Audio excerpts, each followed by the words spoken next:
You ever think safety is something you can buy? Not happiness, not luxury, just safety. For years, that's all I wanted. Not yachts, not vacations, not some glossy Instagram life. Just enough to breathe without the fear that one flat tire, one emergency, one pink slip would send me into freefall. Flagstaff, Arizona became my fortress.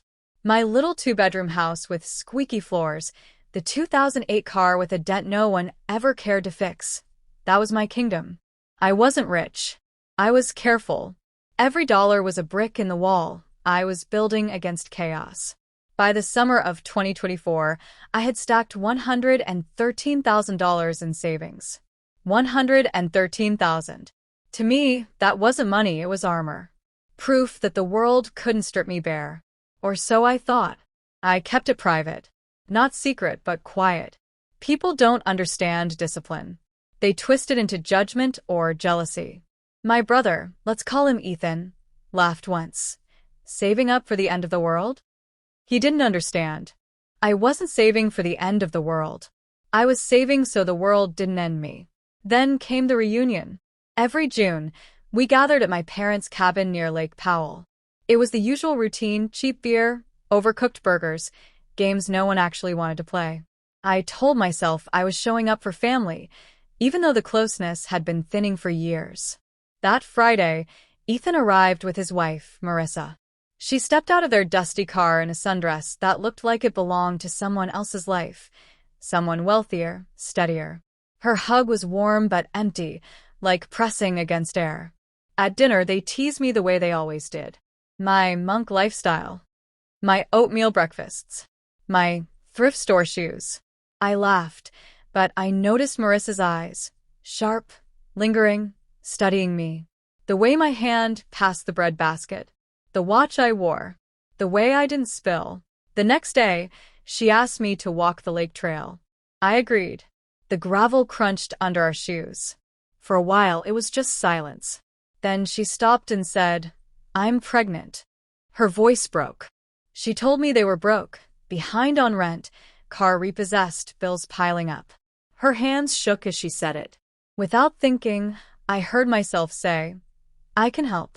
The words left my mouth before my brain caught them. She shook her head quickly. "No, I didn't tell you to ask for anything." But we both knew she had. That night, I lay awake, staring at the ceiling, running numbers in my head. 5,000. I could spare 5. Maybe 10. It wouldn't even dent my safety net. And they were family. Family deserves grace, right?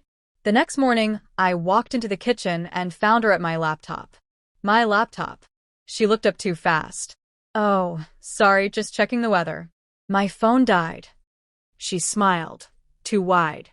I forced a smile back. My stomach sank, but I buried the suspicion. It was family. You don't accuse family. By Sunday, they hugged me goodbye.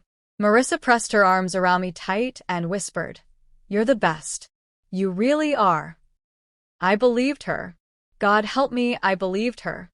Monday morning, I made coffee, sat down, and opened my bank account. The number blinked on screen. Not 6 digits. Not even 5. 0. I refreshed the page. Again. And again.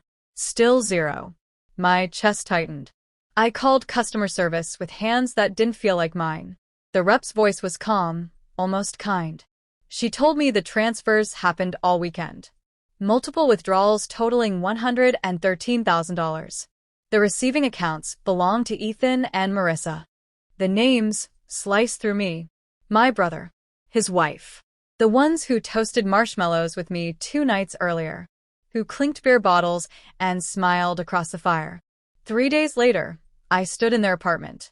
Ethan tried to play casual. Marissa didn't even flinch. When I confronted them, she actually laughed. "Relax. You weren't doing anything with it. We needed it more." Ethan crossed his arms, smirking. "You'll be fine. You always bounce back." That's when I pulled out my phone. My voice steady, colder than I knew it could be. 911. I need to report a theft. They didn't laugh after that. The trial came fast. Ethan, my brother, 6 years in federal prison. Marissa, 2 years and probation. নয় পালেজি। Not once did they look at me. Not even when the judge called their actions deliberate and predatory. I recovered some of the money. Not all. 42,000 vanished into smoke. Rent, gambling, beer, who knows. My parents didn't stand by me. My mother cried into the phone. She's pregnant. How could you do this? And when I told her the truth, there was no baby. The silence on the line was colder than any courtroom. 8 months later, I live the same life, but nothing feels the same. I hike more. I take photos of frost on railings, sunlight through trees. I joined a trivia group where people know me only as the woman who remembers obscure maps. I'm dating someone new. He doesn't know the whole story yet. One day, maybe. My savings account isn't what it was. But every dollar I put back is proof. Proof I survived betrayal by the people I trusted most. They took my money. They took my faith in family. But they didn't take me. And this time, no one else holds the keys. Not to my passwords. Not to my accounts. Not to my future. Because sometimes the people closest to you don't just break your trust. They rob you blind and smile while doing it. So let me ask you, if it happened to you, if your own blood drained everything you worked for, would you call it betrayal or justice?